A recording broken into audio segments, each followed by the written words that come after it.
I drive my car up to the lake as if there's someone to awake. I haven't been to bed for days, I live in a twilight haze. And I set my heart to the setting sun, and I hope that no one else has done it. And the drinks are never far, open up the bar. I miss you every single day. I wait until I start your way. I hate the way I'm straight. He's got a lot to offer.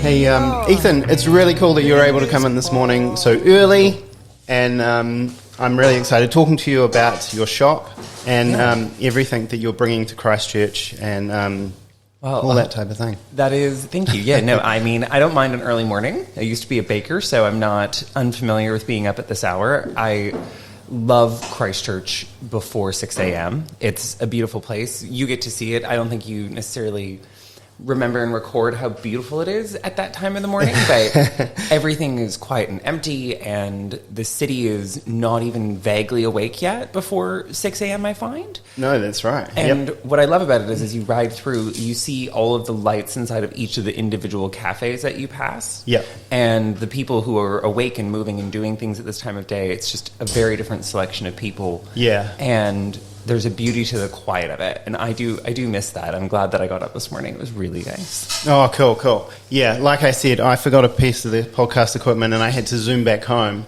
and I was sort of thinking the same thing. The main arterial routes are kind of busy, but the rest of it can just be dead quiet, apart from the old police car.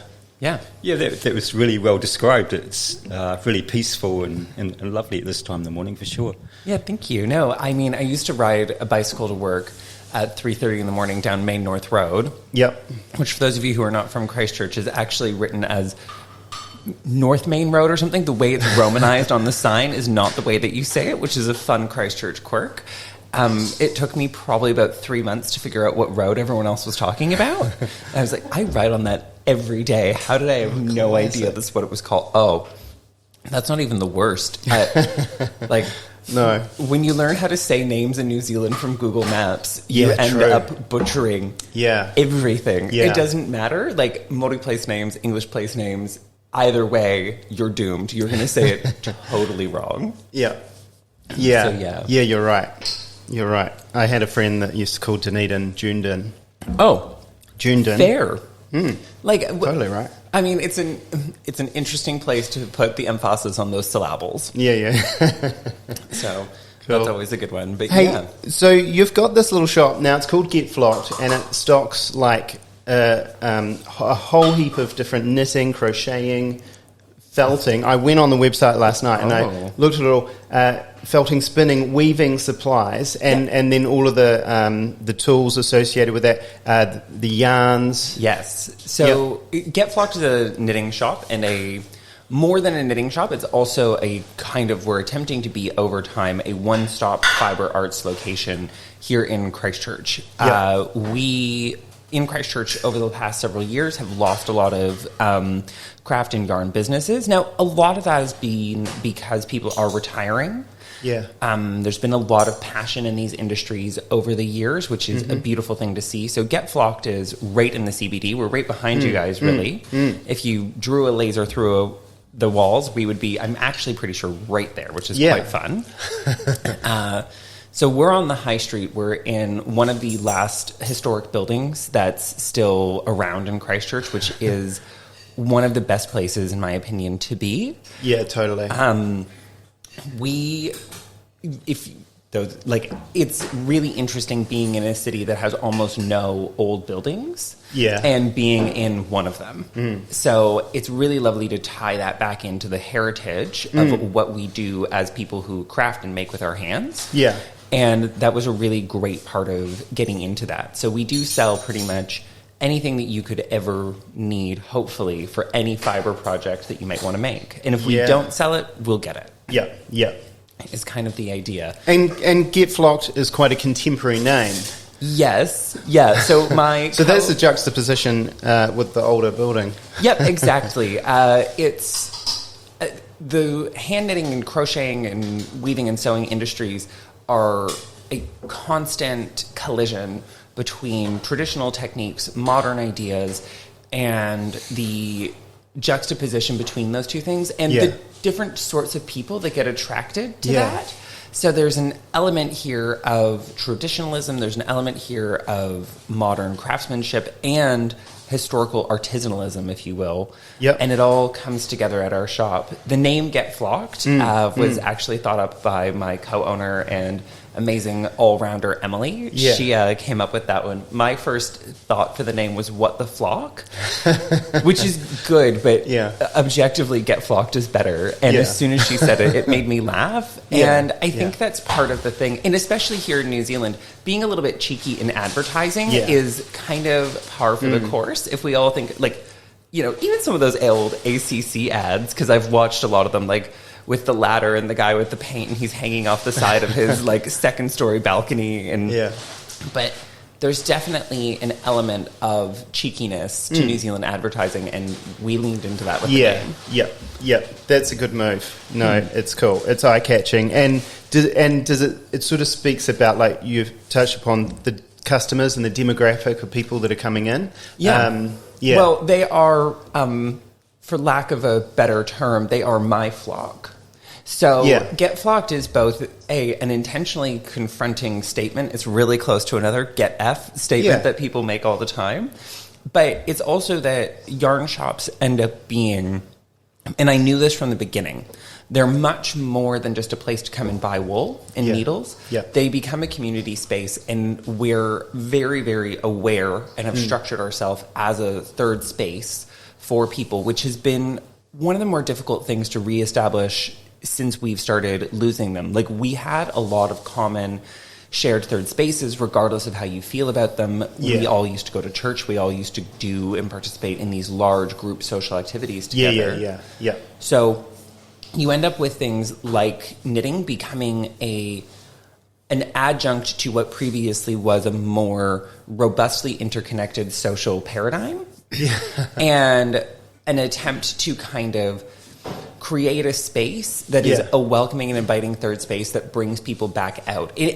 Honestly, it's also kind of an extension of the cafe culture that we have here in New Zealand. Yep, I was going to mention that. I mean, cafes have a real strong culture and stuff around it, and that was kind of part of the podcast. You know, we can invite any of our customers on, and some of the conversations we have with them, we would be having with them anyway, regardless. If, you know, we didn't have the podcast or not. Usually not as long, though. People sort of pop in, they grab a coffee, but over time, you get to know people really well. And that is community, right? It is, but baristas, too, especially in New Zealand, have become, you know, the bartender of the modern era. Like, you guys are our confessors and our priests that we see every day for the daily shot of caffeine that keeps us from, you know, that edge of madness that we're all lingering on all the time, right? So I think it is something that we here do better than I think people realize, but a lot of the individuals that pick up the slack of community aren't necessarily those that would have dove into that initially. You know, like, did you open a cafe to be a community hub and be that person who's there for all of these people in your community, right? Like, No, we didn't. But, it happens. I guess I kind of knew about it, but I still wasn't expecting it, I suppose. Hey. Hello. Milton and I worked at a cafe in central Christchurch before the earthquakes, I worked there for 9 years, which is just as well the earthquakes came along, so I could do something new. But, you know, some of the customers, like, we would see them every day, and you know them. And while I didn't know all of their names, I definitely knew all of their coffees. And for years, even now, you know, what are we, 12, 13 years later, if a customer comes in, there was a guy that came in from Melbourne. He hadn't been back since the quakes, and I knew that he was a customer. And I was like, hey, you used to come into Vivace, didn't you? And he goes, he's going, that was a while ago. And I was like, yeah, I used to work there, remember? And he was like, yes. And it was almost, it was crazy. But it was good. I've had that experience on the flip side here of going around with local Christchurch friends to different cafes that have maintained staff since he last lived here, which had been, I think, like 4 or 5 years since he had been a regular customer. And I got to experience that and see that happen. So that's a big part of it. When we were opening Get Flocked, so I've worked at 2 other yarn shops before this, and I knew that we were going to be that community space. So we started off by opening up. We have a big section at the back of the shop, which we're about to expand, actually. That's just seating. Cool. So we have like an old, like 60s, 70s green faux velvet lounge suite back there.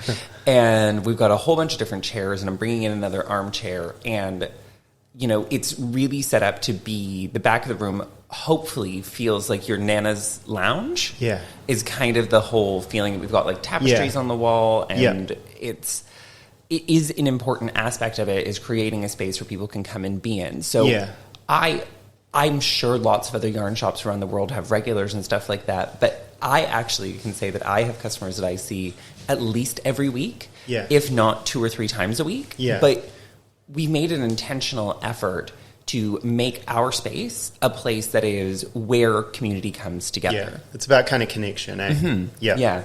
That's cool. And I see you do, so you use that space for lessons or workshops? Yep. So I've run 2 workshops since opening the new one. Workshops are really tricky in the yarn world. Right. People always come in wanting to do them, and it's always really exciting, but it's difficult for adults to be able to carve out time for themselves. Yeah, that's a good way of putting it. Yeah, it's just a real challenge that occurs, and modern life has gotten aggressively busy. I think sometimes that we as a culture have a little bit of amnesia that it wasn't set up for 2 adults in a family to be working full time, and that now we have what I would refer to as aggressive expectations and demands on time that are inherent to what people are doing. Totally. And, you know, we try to operate as a space that invites you to slow down and step outside of that with our workshops, with what we do. Yeah. When people are in the shop, unless they actually have a reason to be going quickly, like their parking's expiring or something like that. Yeah. My statement is, my shop is not a place to rush. It's not a place to come in and out of quickly unless you know what you want. It's a place to hit a speed bump in your day and let that speed bump be an intentional decision to not go as quickly. Yeah. It's a little bit like the slow food movement type of thing. We are very quick grab and go type of thing. But we can still kind of build relationships, but it's a different kind of thing. I mean, I come 3 or 4 times a week to your cafe. Yeah. Well, that's right. Over time, it builds up, eh? Exactly. And I see you guys all the time, and I love coming in here. I would say, honestly, this is the place I recommend the most often to people. But you do develop an affinity for your cafe, and there's definitely very much ownership. Exactly. Ownership and engagement. And I mean, like, let's be honest, what I do here is not something that is a necessity any longer, right? Like, very few people are knitting clothing to keep themselves warm in a practical manner, if you will. Yeah. It's now become really a hobby, which is actually really, really great because it is in many ways a place now to invite people to be less stressed, to be curious. I think we've all, over the past several years, heard way too much. Not way too much, that's incorrect, but we've heard a lot about mindfulness that is not pitched in a way that has tangible engagement. And knitting's one of those great things because you do something with your hands. Yeah, just because it's talked about in detail, it doesn't mean that it magically kind of manifests itself everywhere, mindfulness or being relaxed or any of those things. Yeah, so having a physical outlet is, I can see that's pretty therapeutic. Well, you can get into your head too much about it otherwise. You've got to have that viscerality and being in your body, right? Yeah, exactly. And I love that visceral reality statement. And knitting is entirely tactile. So what's really great about it is, like, you don't actually have to look to knit once you get good enough. You can just do it based off of pure tactility. And I mean, I'm sitting here knitting. And I'm making a jumper out of wool that's sourced here in New Zealand. It's spun and dyed here in Christchurch, which is really amazing. It's from a sheep that's called a Polworth. I don't know how into sheep people are, but we're a huge sheep country here, as we all know, and we have a lot of actual biodiversity in our sheep population that doesn't often get expressed in the wool and yarn that we see for sale at the end result of it. And the single flock, single source, single origin yarns in the rest of the world have become progressively more wildly popular. And here we do have a very large dominant merino fiber base. Now, to be clear, our merino is spectacular. I've come across a lot of very average merino over the years, and there's a reason that New Zealand merino is so prized, but it has been really great to find other sheep breeds and work on breed-specific yarns and work with breed-specific yarns over the past few years. So a Polworth is a cross between a merino and a Lincoln sheep. It was sometime in the 1800s that it happened over in Australia. There's a farm called Tarndie, from what I understand, and let's be clear here, my Australian geography is not great, guys. But it's somewhat near to Bendigo, but I think that's the world's vaguest statement, possibly. And that's right. Australia's a big place. That's what I was about to say. Australia is a big place. I mean, none of us have seen Perth, right? No.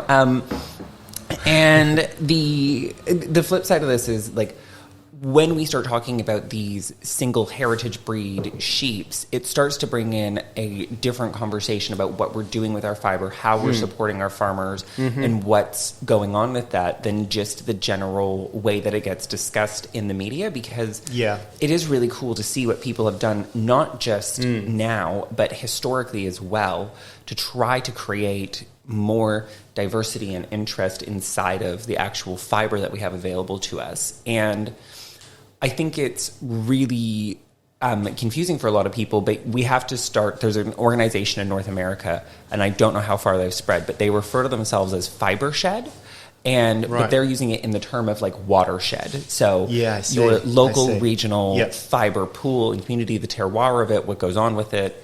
And here in New Zealand, I would say would probably be separated into really two fiber sheds, like a North Island and a South Island fiber shed, and we'd split it up that way because that's how we split everything up. Let's all be honest here, right? That's true. Yeah, well, the channel exists, and then your two islands, and we do refer to ourselves as the mainland down here for good reason. For good reason, we have Ōtautahi, so I feel like we qualify. And it's a funny, interesting thing. So the farming side of things and getting to learn and even in a very marginal way interact with that is really fascinating. And we essentially have 3 commercial spinning mills left in New Zealand. There are others, other smaller ones, but those that actually take contract commercial spinning, there's 3. Right. So talk me through the process. There's someone out there who has a farm and they've got some special sheep and they're growing the wool. How do they? What? Then do they don't? Because I was looking at all of the different wool that you stock and the different fibers and stuff, and I wondered how much does the grower of the wool, how much do they provide you with the finished product, or do they then pass it on to a bunch of different businesses? Well, so this happens in a couple of different ways. Over time, what we're hopefully going to see here in New Zealand is more boutique, small batch processing of individual farms' fleeces into their own bases. But now, when you start to get into that phase of things, you're asking farmers who already have massive time demands in their industry and very challenging margins. You're now also asking them to become experts in marketing, selling, and distributing a finished product. And having a plant, presumably. A plant to produce it. Or still not, maybe. Probably still not. Yeah. So there are a couple of companies that specialize in building what they refer to as mini mills. And so those are intended for farmers or for individual fiber producers who want to process their own yarns from sheep to skein, basically, in a low volume setting. Now, bearing in mind that most contract spins, so that's where you send fiber off to a mill.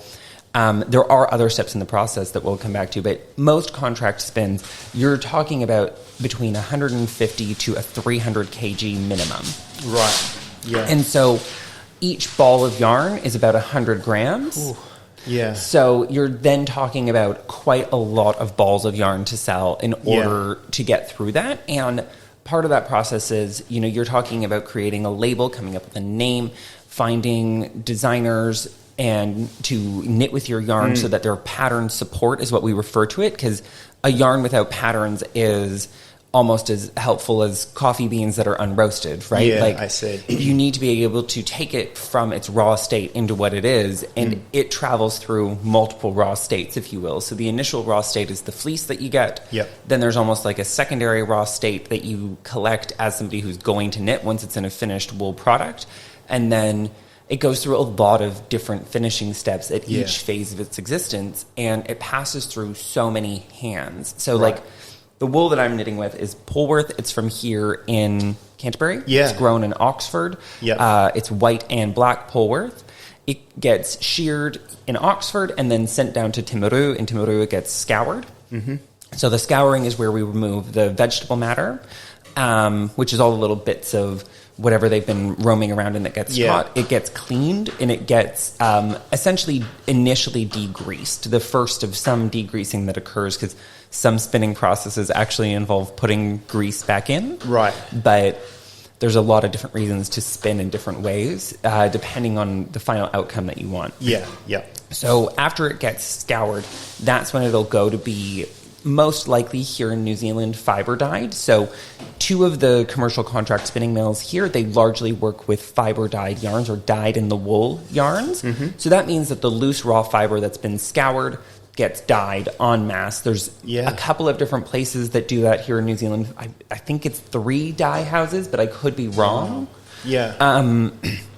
But largely they're not dyeing yarn for the hand knitting market. They're dyeing wool stock for carpets. They're dyeing wool stock for all sorts of different processes. And a lot of our wool stock here in New Zealand gets spun in Wellington and turned into yarns and wools that go into the garment industry. Right. And so the spinning mill there is I believe by square meterage, the largest of the 3 that's remaining. And probably by volume output, the largest of the 3 remaining. It's called Wool Yarns. They're a really cool operation, interesting people. They work with people to develop breed-specific yarns and breed-specific products with different farms. They're really interesting. They have a lot of different projects underway. Yeah. Wonderful people to work with. That's cool that they offer that expertise, because I can imagine there's a lot of science behind it, and there's a lot of just so many variables and so many factors that perhaps need to be taken into consideration. Absolutely. Yeah. It's a lot like you kind of have to think about it like a viticulture harvest. Like each year the fleeces are slightly different because of so many different factors, even when you're sourcing it from the same farm over and over again. And while they breed selectively, so you get over time a more consistent fleece from each farm, and you can kind of tell and see the differences year over year. But there's a lot of different factors involved in it. Now, Wool Yarns produces woolen spun yarns, which there's 2 main drafting methods, so 2 main ways that wool's constructed. This is where that science and kind of engineering technology comes into it. But this is not new information or new technology. No. This is quite old, which is really cool because there's only been marginal improvements over the years. Essentially, we still make wool the same way that we have since the Industrial Revolution, which is quite fascinating. The other 2 mills specialize in different things. So there's one in Napier called Design Spun. They largely do worsted spun yarns. So woolen spun yarns are jumbled. The fiber is carded, and then it's left almost like a cloud, if you want to think of it this way. And it gets pulled and drafted from a cloud into a fiber. And so this is woolen spun, what I'm knitting with. And what I'm wearing is worsted spun. And this is actually yarn. The bases are milled in South Africa. It's hand-dyed in Ireland. And then I sell it here after I import it. But this is a worsted spun yarn, so the fibers are combed straight and aligned. And it's more of a wet process that involves multiple steps of refining down, which is what happens on both sides. And then you end up with one that looks more like a string and or rope visually. So that's the wool that you're used to seeing most likely. If your nan has a ball of wool sitting around, it's probably a worsted spun yarn. Right. And then do you get different plies? Yes. So ply is a very sorry. It's good. Ply is a hot topic. Yeah. Ply is a hot topic in the New Zealand wool industry for me because We interestingly use ply in two methods. So yarn used to be spun largely by a method called common count. So everything was spun to a single or a single lace weight thread, and then they were added together in different combinations to make the different thicknesses. Now, today, yarn construction is not normally like that and hasn't been for quite a while, but it has has remained a way that we discuss how thick or thin yarn is. Oh, I see. But there's actually 4 maybe competing different ways to discuss yarn thickness. And they are roughly interchangeable, but it's a bit of a spectrum situation. So at the lower end, so at the thinner end, your variance is much higher than at the thicker end. So if you think of it, there's a doubling thing that's quite interesting. The distinctions at the lower end are quite a bit clearer. It's very easy to tell which one's which. At the higher end, you get a lot more variance inside of the thicknesses. Lace weight yarns are pretty standard globally.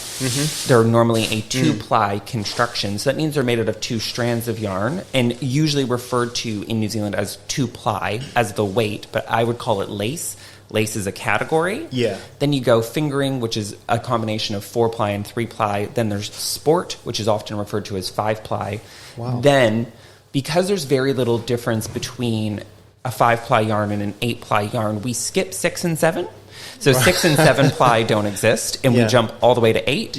Then after 8, we start to have a much more abruptly gradiated system until it no longer makes sense for some reason. Well, it no longer makes sense because of variance of thickness. So you go from 8-ply to 9-ply, which is referred to as worsted in the rest of the world, which is confusing because worsted is a weight and a drafting method. Right, I see. It can also refer to a type of fabric production. So it's a nightmare no matter how you slice it. And then from there you go into Aran. Aran is 10-ply, but it also refers to a style of knitting and to a specific place in the world of yarn. The Isle of Aran. And then you go into the bulky and super bulky categories, and that's where all bets are off. So very few bulky and super bulky yarns are easily interchangeable between themselves because the variance as the thickness of the yarn increases, it increases as well. So you get a lot more differentiation. So a bulky yarn from one company and a bulky yarn from another, you'll really have to do a process called swatching, which just like paint swatches where you do a test square, right? It's the same theory in knitting. You knit a test square. So the foundation of each knitting project is you knit a square with your thickness of yarn and the recommended needle size and see if you get the same gauge. The finish that you're looking for. Who wrote the pattern. Gee whiz. Yeah, I can sort of see how that happens because, it's all those variables within the yarn itself that almost get magnified in the bigger things. Now, we're really lucky here in Christchurch. We have the mill that I work most closely with here in New Zealand. They're called Wild Earth. They're based over in Bromley. They're a family-owned business. Jackie and Graham and their son Blair all work in it. They're amazing, wonderful people to work with and deal with. I'm knitting with their yarn right now. That's the Polworth yarn that I'm knitting with. So it's really cool because I think it travels about 527 kilometers to get to my shop, including being driven across town. It's about 524 to get to their place. And it's a big contrast to the yarn that I'm wearing, which has gone, and the yarn on my head as well. Both of these have gone on a world tour. And so it's a really fascinating thing. Which isn't uncommon for any other fibre, like cotton or any other fibre that is probably just, they're all globalised and zipping this way and the other. Yeah, for the most part. I mean, wool has long been part of that global fibre trade as well. We export most of our raw fibre here in New Zealand from what I understand.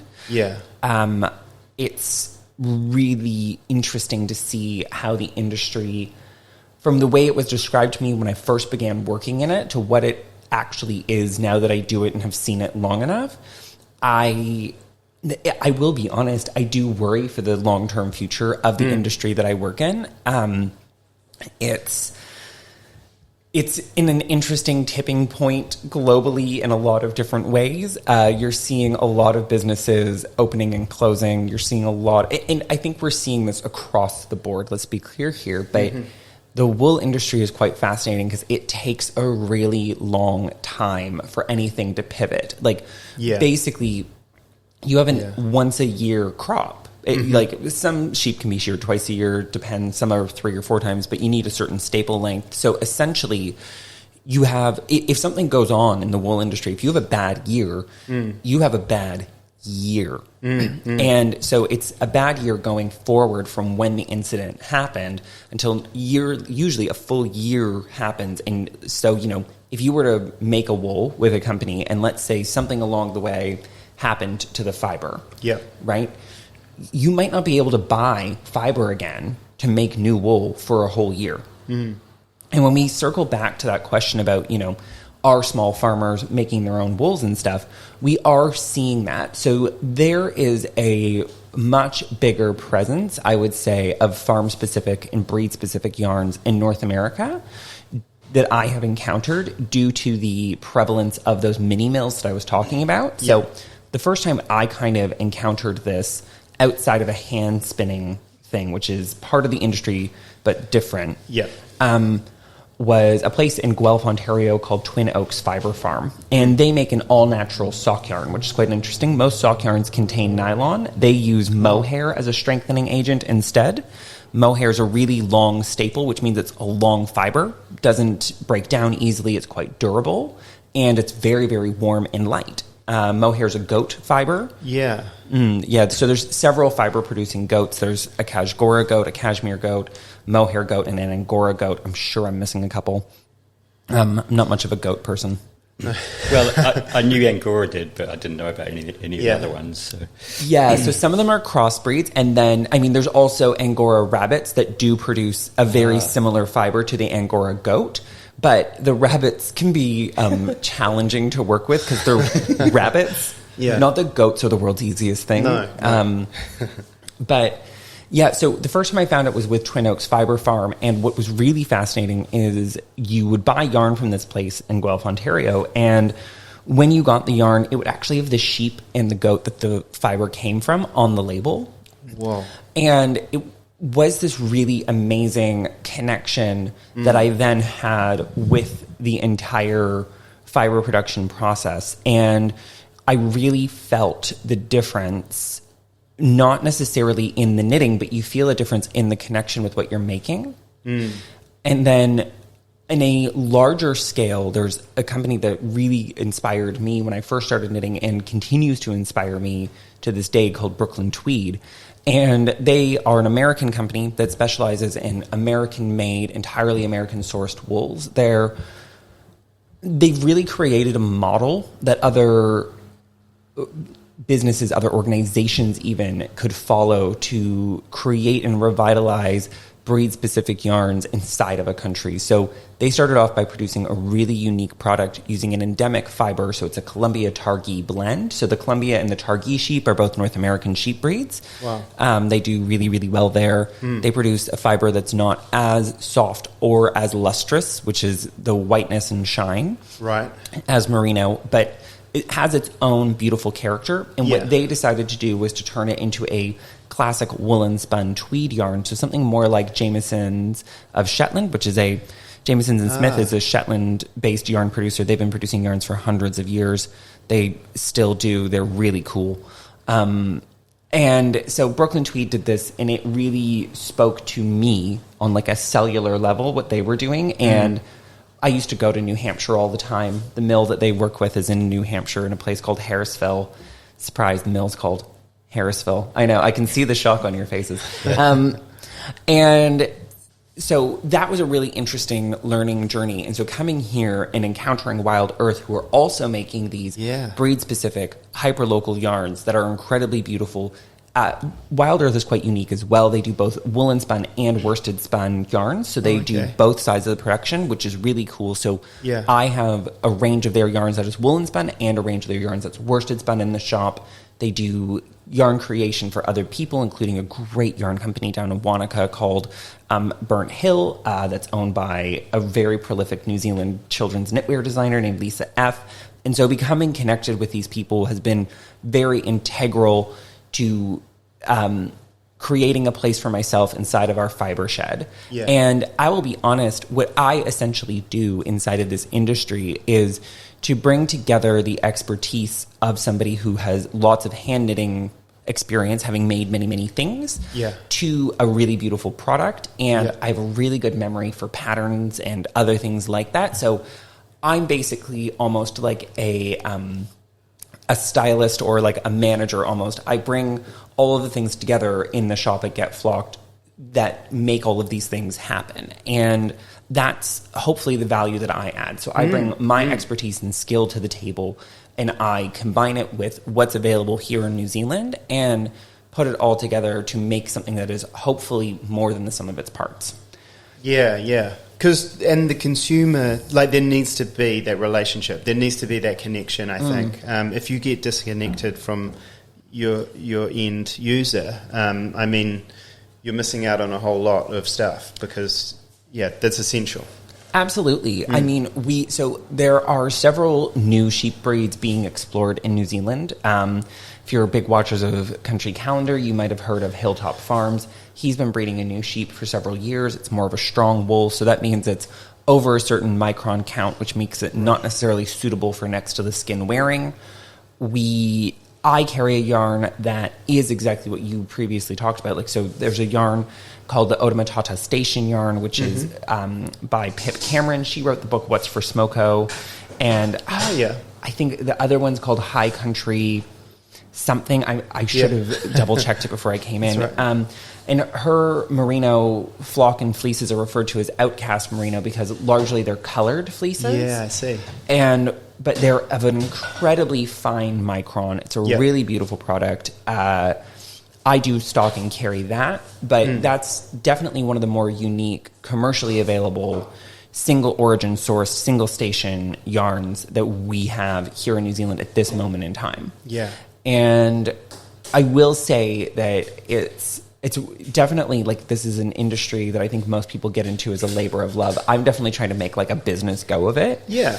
And it does create an interesting dichotomy between the two things because on one side I've got this big community aspect and on the other side I got bills to pay. Yeah. No, that's fair enough. I mean, otherwise, but you do provide value because otherwise people, how would they access it all in one place? You know, you would have to go to all of these separate places. And like you say, time is very important. So, you know, you're definitely providing a valuable service. Thank you. Yeah, I mean, one of the other cool things about knitting as opposed to a lot of other crafts, as I've shown you guys today by bringing it with me, knitting is super portable. Once you've started a project, you can take it with you wherever you're going. And it means that you can slowly chip away at things, work towards them. And there's a lot of skill development, knowledge, and learning that happens along with it, which I think is very, very healthy for adults. Yeah. Also very healthy to remember that, like, it takes a long time to learn a new skill. Yeah. And I think as adults, we don't always engage and learn new skills all the time. No. That's a great thing. That's a great thing. It's humbling. Yes. Yeah. I mean, if you, like, I no longer knit as a hobby. Knitting was a hobby for a while, but now it's my job. So I've started trying to schedule when I knit. So, like, for example, today is Tuesday. On Tuesdays, I'm not in my shop, and I won't be in my shop going forward because I'm trying really hard to take a big step back. When you first open a new business. Yeah, you're there, front line. Yep. All the time. Yeah. And I'm just going to be honest, I've been there too much. Have not been necessarily the best version of myself, which is common for people who open a new business. You just... hey, I think it's a good thing to talk openly and honestly about the fact that we put a lot of pressure on business owners.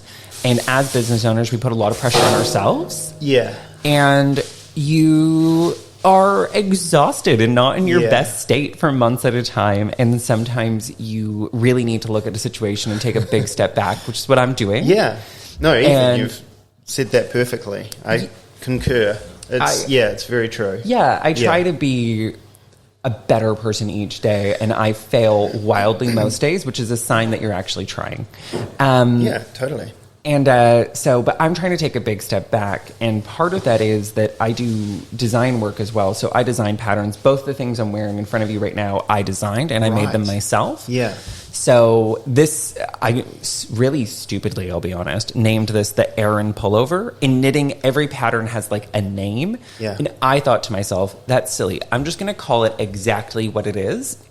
The problem is, everybody else who's ever knit and designed an Aran pullover has put that in the description. So when you search for this pattern, it's like on the 20th page of the search results of the specific system that we use. So I'm going to rename it. It's going to be called Casual Street in the end, but that's nice. Yeah. So well, you could go one step further and say there used to be businesses. I don't know whether it happened in the States much, but they would be like AAA. Oh yeah, the plumbing, so that you'd end up higher up in the thing. Yeah, yeah, that's right. I have played that game before, and it doesn't work very well. But what I'm trying to do, so like I'm making this range of basic patterns, and I'm going to name them in order.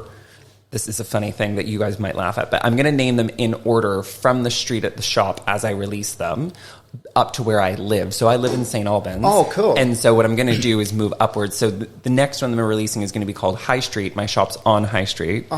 And yeah, so then It's a great idea. Thank you. It really Thank is. you. So when So I nice. re-release this, I'm Yeah. going to call it Casual because that's Yeah. the next street up. And then I'm just Yeah. going to hit Yeah. one street at a time. And I just released a new pattern called the Strip Cowl, which is, of course, what the Terrace used to be called and what that whole area of town used to be called before the quakes. So I released the Strip Cowl, and then next year it's going to have a companion pattern, the Terrace Cardigan.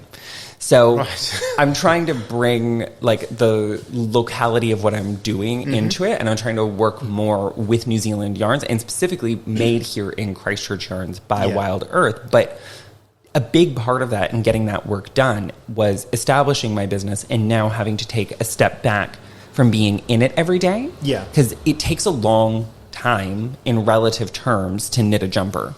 And when you're knitting for a design process, there's just like when you're developing a new recipe, there's a lot of note taking that goes on if you want to do it well. There's a lot of measuring and literal weighing that happens in it because oftentimes yarn is expressed by weight. So you'll say to someone, oh, this is 100-gram skein, which I've discovered over time is actually quite a foolish way to discuss yarn, but that's a topic for another day. I could go on about that for hours.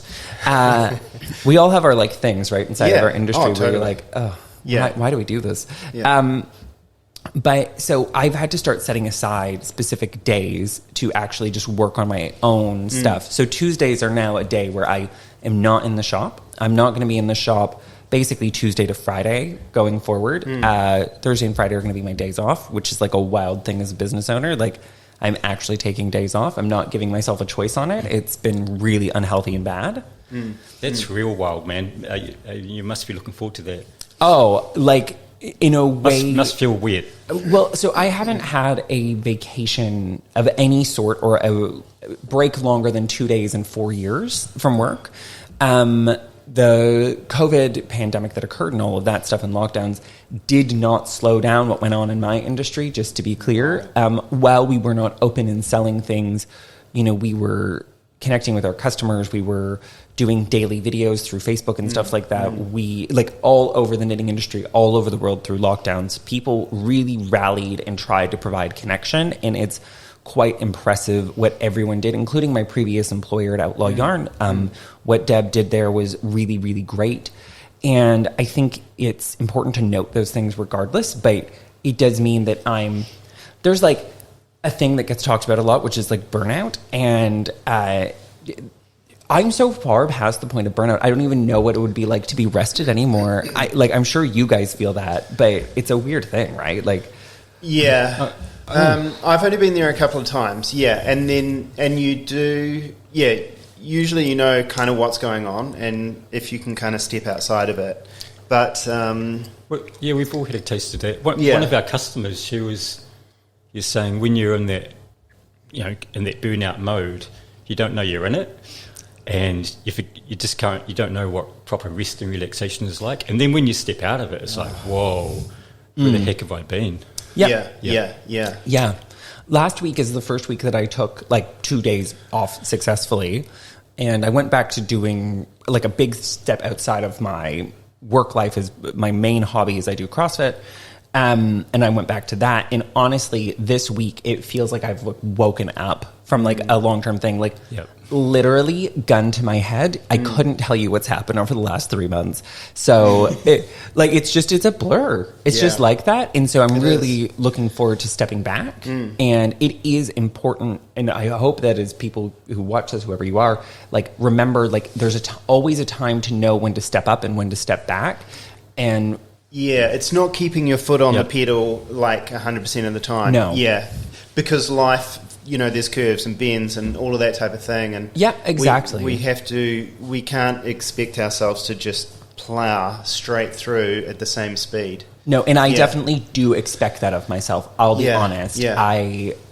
I hold very, very high expectations for what I'm able to accomplish. And sometimes that's just not possible. And it's certainly not possible to sustain the pace that I started at with this business. Yeah. Nor is it advisable. It's not good for me, and it's not good for the people around me, both my industry partners and my customers. So taking a step back, talking about it honestly, saying that you can still be successful while stepping back, I think is something that we need to get better at doing, because there's a lot of focus on a hustle and a grind and like, just keep working all the time. But that's not sustainable and it's not realistic. No, and even potentially it's not that productive. No, that's right. You can draw so much inspiration in those quiet times. I agree. I think I've got a friend that's quite ill, and we're talking about diet quite a lot. And I've just sort of always thought of my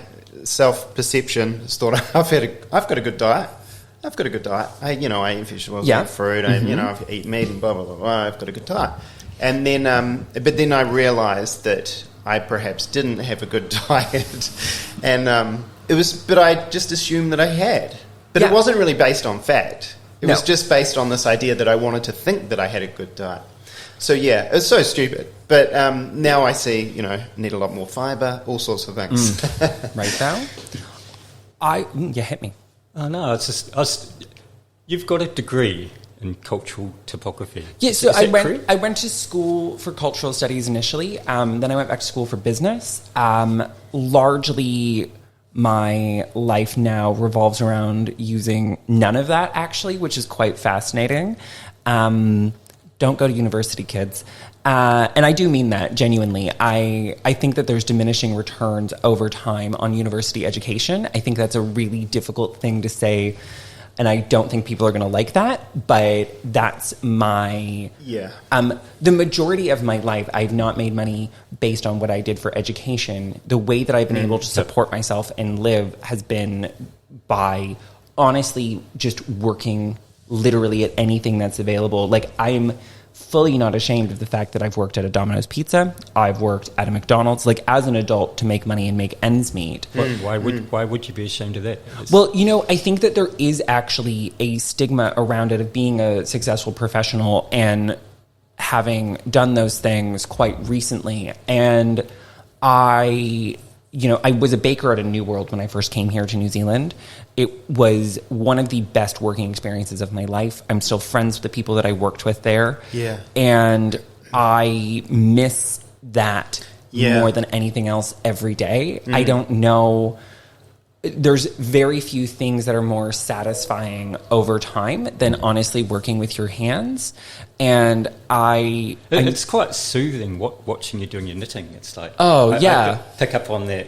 Thank you. Yeah, so that viscerality. That's kind of the goal with it, but it's like, it's the same. It all comes down to the same thing for me. Like, I have a really high tolerance for boredom, and I think boredom is a really good and healthy thing. So it's boredom is rest for your brain, right? Yeah. Like, we need to be bored. I think a constant access to information and entertainment all the time, I wonder what it's doing to us. I don't know about the rest of you. It's definitely something that I try not to think about, because it's just... I think I get bored in a bad way. Well, but like, boredom is the negative space of your mind, right? Like, it's uncoiling and relaxing, and I don't know. I find it so necessary to my creative process, which I mean, we're all talking all the time about a creative process, which is really something that was invented quite recently. And I mean, no one does creative process better than Rick Rubin, I think a lot of people would say. I've got questions about that. But, you know, we need boredom. We need. Oh, sorry. Yeah, I was just going to say, in the children's sphere, I've got a couple of kids, and my wife listens to a podcast called "It Takes a Village to Raise a Child," and it's called Radical Downtime.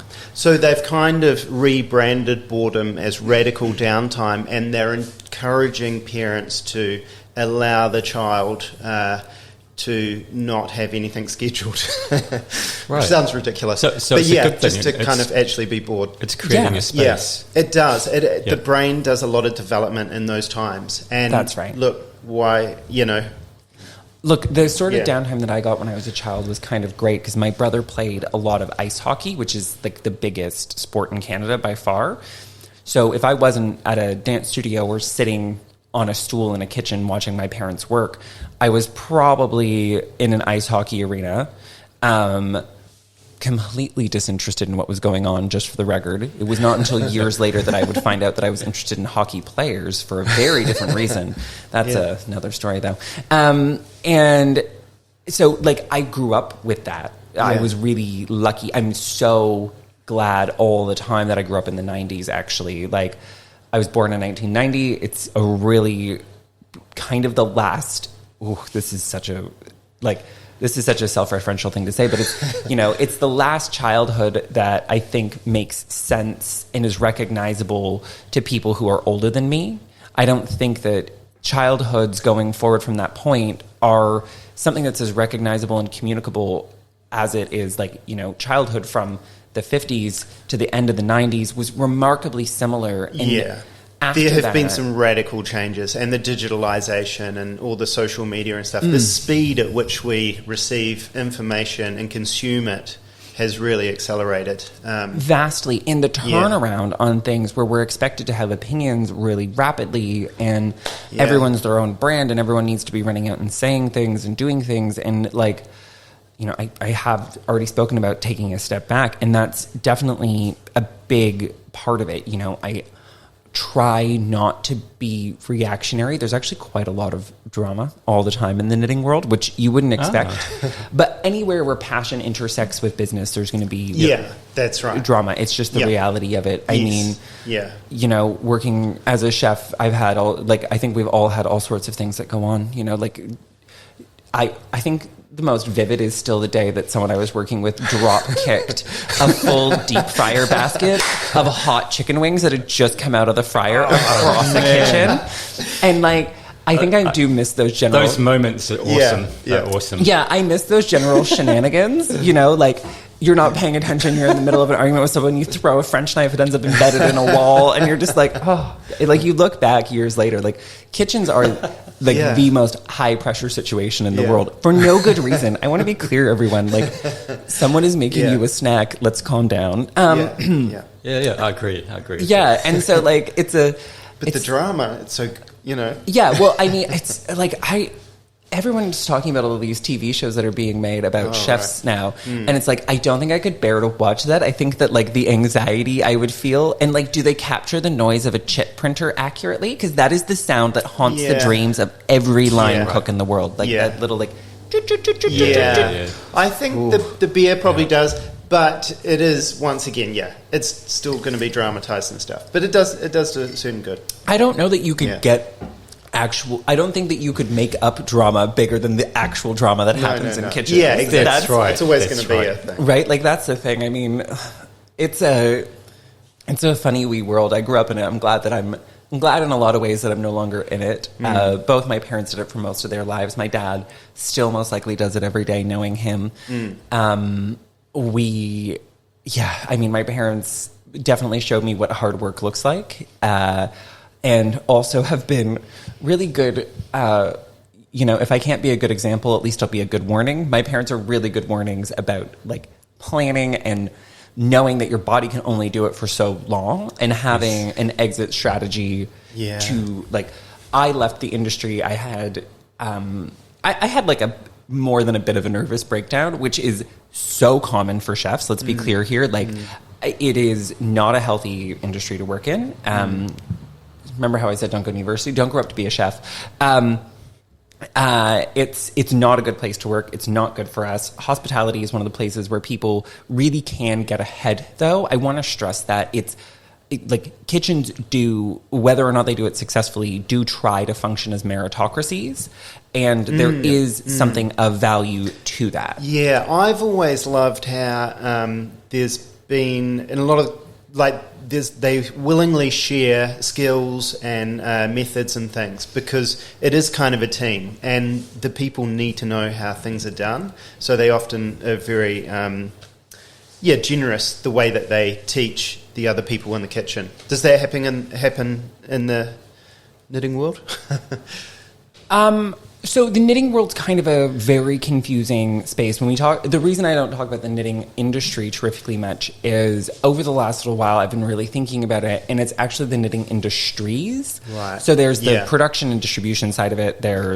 And honestly, very few of the various industry components actually intermesh and communicate well. Yeah. So on the side of yarn production, you're talking largely in specifics, micron count, twist angles, ply counts, all sorts of different technical knowledge that most people who hand knit and run yarn shops, because the majority of people who end up running yarn shops, myself included, you start off as somebody who's passionate about knitting. You get involved with it as either a teacher, which is really how I first got into this, was teaching and helping people with that aspect of it through a friend who owned a yarn shop. And then I ended up working at that yarn shop later on. And then managing it, and then moving to New Zealand, and then working for a yarn company here, and now having my own shop. But it's really difficult to find all that information and learn all of it across the board. And we don't have any large industry bodies that cross the various divides and bring people together to do that sort of education globally or here in New Zealand. It's actually a big weakness of the industry. It is part of what makes it so challenging to have discussions about the work and other things that goes on, because you often end up very unintentionally, for the most part, discussing people. And that might sound kind of confusing and complicated, but there's not a lot of knitwear designers. Again, present company included, I design a lot of knitwear. It's not like we go through a professional education to get to the point where we're designing knitwear. Yeah. A lot of what I've learned over time, I've learned from quite old books in relative terms to knowledge of today. Big shout out to the Reader's Digest Guide to Needlecraft from 1976. Wow. Yeah. That is something I turn back to time and time again. Also, a huge shout out to Elizabeth Zimmerman, who's an American knitting author. Knitting Without Tears is probably one of the most important books. Knitting Without Tears and Knitting in Plain English, probably two of the most important knitting books ever published.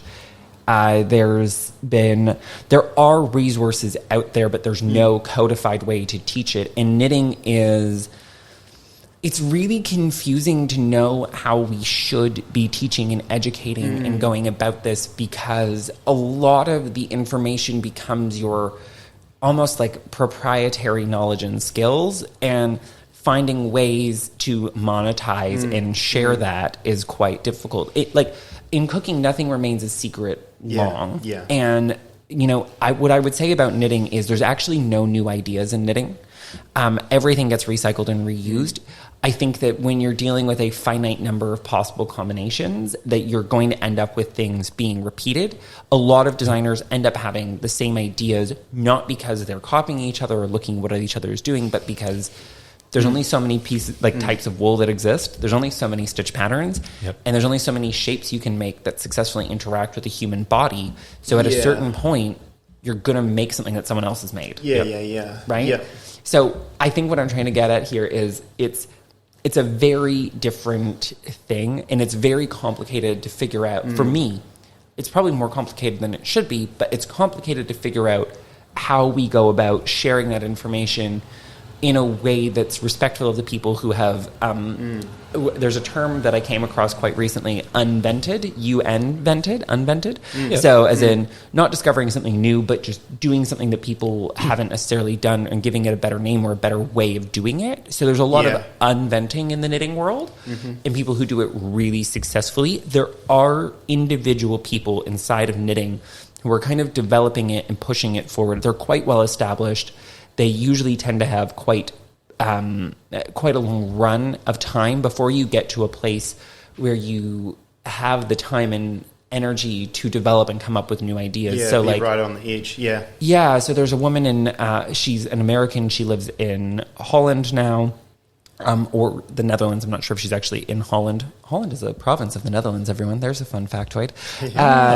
And her name's Nancy Marchant. She developed a new way of knitting that you guys will laugh at because it's called brioche, like the bread, same spelling. And it's because it's made of laminated layers, which is how brioche dough is made. So you laminate multiple layers of knitting together and then vertically and then integrate them horizontally, which is a really cool thing that she's come up with and a better way of discussing it. And then she's also come up with a new form of knitting that's a woven knitting, so taking advantage of the way you can combine fibers to make a physically woven fabric that's made entirely out of knitted stitches, which is just, it's fascinating and cool and interesting, and she's so clever and smart and makes me look like the dum-dum that I am. Then there's a woman named Cecilia Campachiaro. She has come up with an interesting way of doing sequencing in knitting. So you knit repetitive things in specific intervals across entire things, and you're creating like a big piece of knit fabric that you then turn into something. And so I find her work really fascinating. And then lastly, the Queen of Wands herself, as we kind of refer to her in the industry, Nora Gone, who is undoubtedly the greatest living knitwear designer. I mean, other people could argue there's definitely things that could be put in there, but she's the best.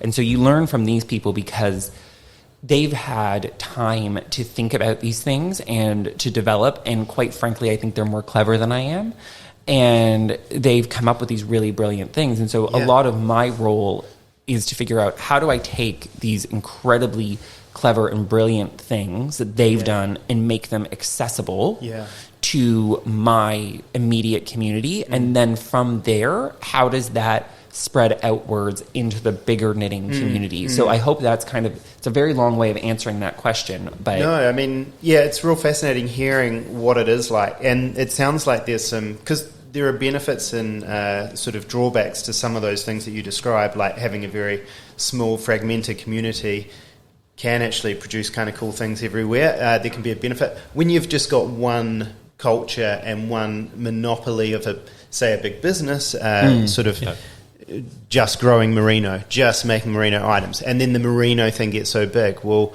there is value in diversity, and having all of that other stuff going on, it's going to add like a nice strata of a rich history and stuff.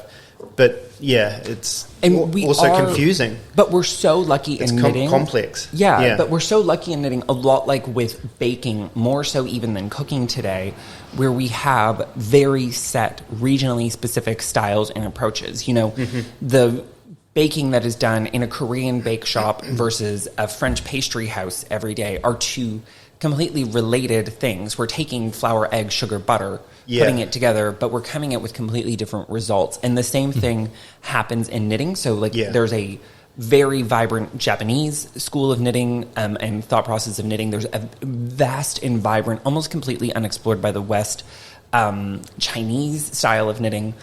So how does fashion intersect with that? Oh, that's such a good question.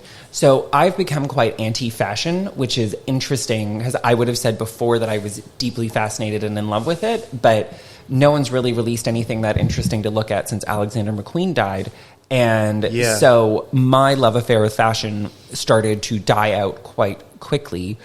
I definitely lean more into the side of style, especially when we're talking about knitting. There's definitely big trends that happen inside of the knitting world. Like right now, the big thing is knitting sweaters the way I'm knitting it, which is seamlessly from the top down. So you start at the neck opening. Oh, okay.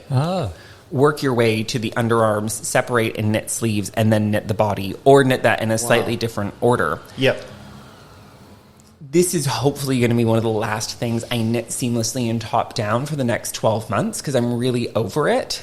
That's a personal opinion. I want to be clear here. But this has been so knitting trends tend to go in longer cycles. There are definitely patterns that capture the imagination. But also, one of the great things about it is knitting allows you to really express yourself in the way that I remember fashion being discussed. And like, I'm lucky that I grew up with actual fashion icons like Grace Jones, who is somebody who you can actually look up to for being an individual and somebody who was out there doing her thing and making fashion a revolutionary and confronting statement.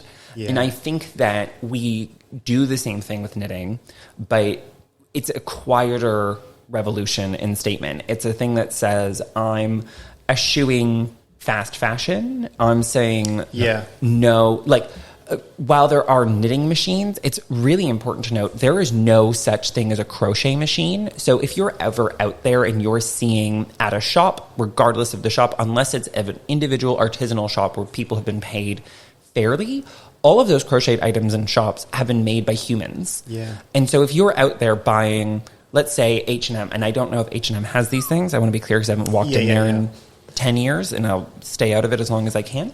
But, you know, if you're buying something at an H&M at those prices that's crocheted. I know what you're saying. Yeah. So we, like, there is a huge part of that inside of knitting. And also, especially, like, no human body is standardized. Standardized mass-produced clothing is part of the Industrial Revolution. It's a really great thing because it means that people who otherwise wouldn't have been able to afford to have clothing now have clothing, which is something that we lose in these discussions. So it's important to note that mass-produced clothing has a place and serves an important function.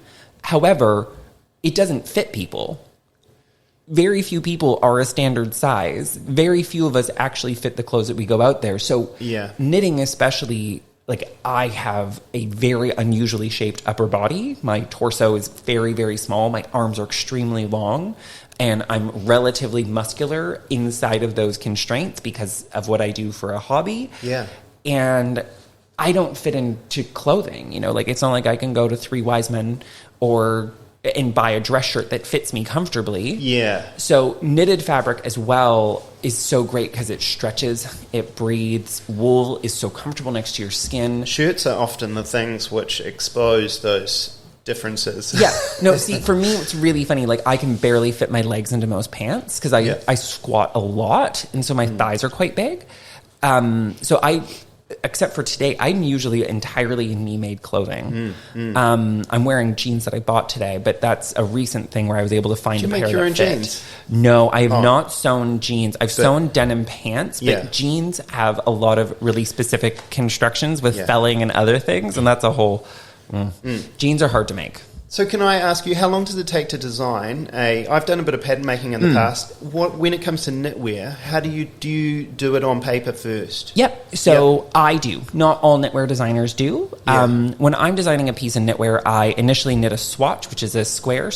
And then I measure over a 10 centimeter thing how many number of stitches there are. That's our gauge. Yep. Then what I do is I sit down, and there are standardized grading tables that exist. I'm not a big fan of them. I don't think that they represent the human body very well. So I use them where it's appropriate for chest measurements and shoulder measurements, for example. But if you look at the three of us sitting here, there's a really good thing I want to point out. We all probably have very different chest measurements or bust measurements, which is what's commonly used in knitting.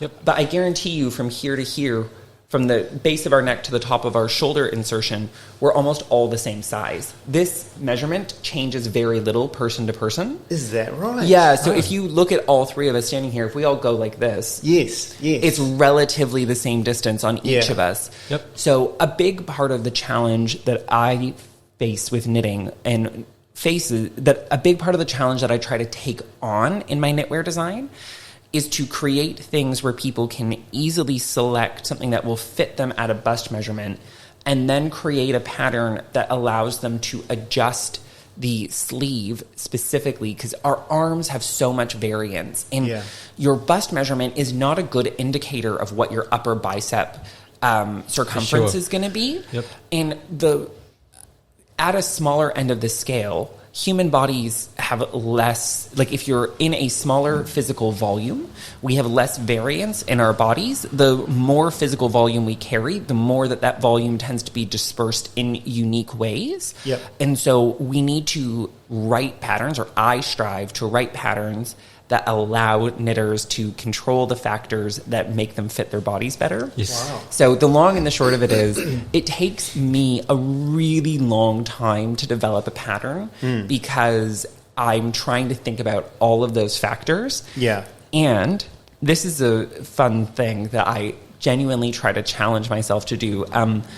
Discipline in creative process can bring pleasure, and discipline in creative process often brings us to better outcomes. The more that we constrain ourselves, the better that we have to problem solve is my thought process. So what I have been trying to do for the last several years is design patterns that only use the standardized stitches that everyone globally does the same. So the knit, the purl, slip, slip, knit, and knit two together.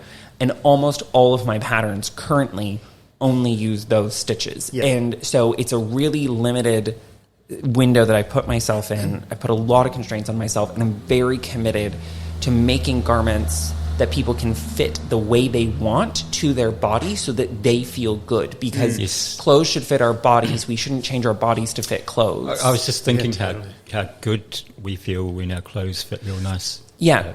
And especially when we can control that outcome in a way that gives the agency and power back to the individual. Because I think it's lost on us sometimes how little agency and power we have over the things that we put on our bodies.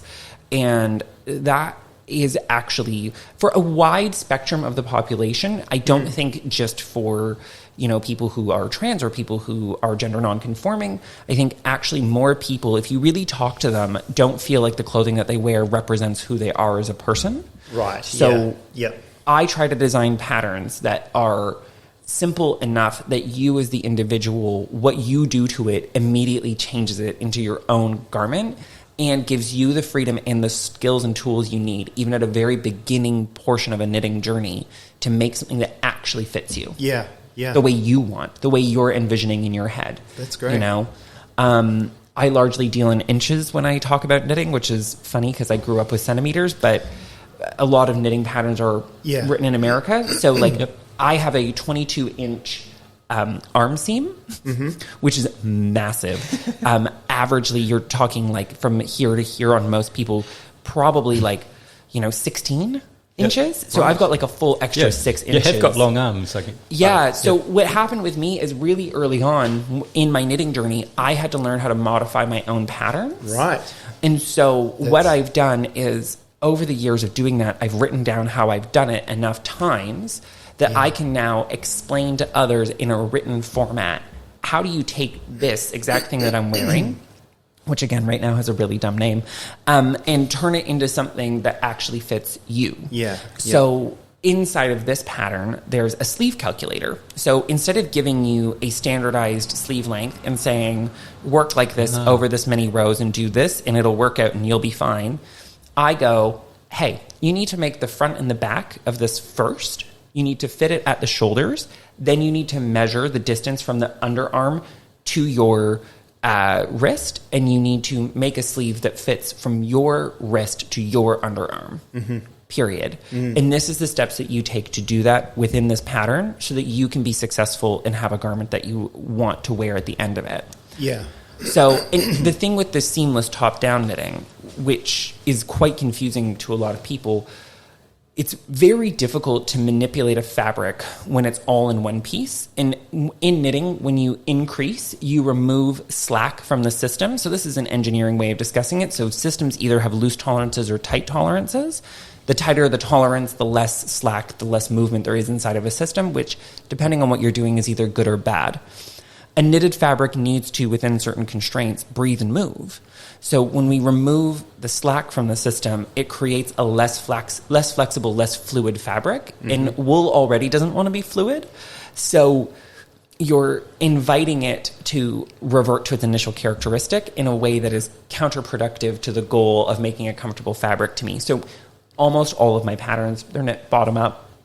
And because when you decrease, if you think about it, so when you increase, you're creating a new stitch between two previous stitches. So the gap that existed between them, you've now made smaller, right?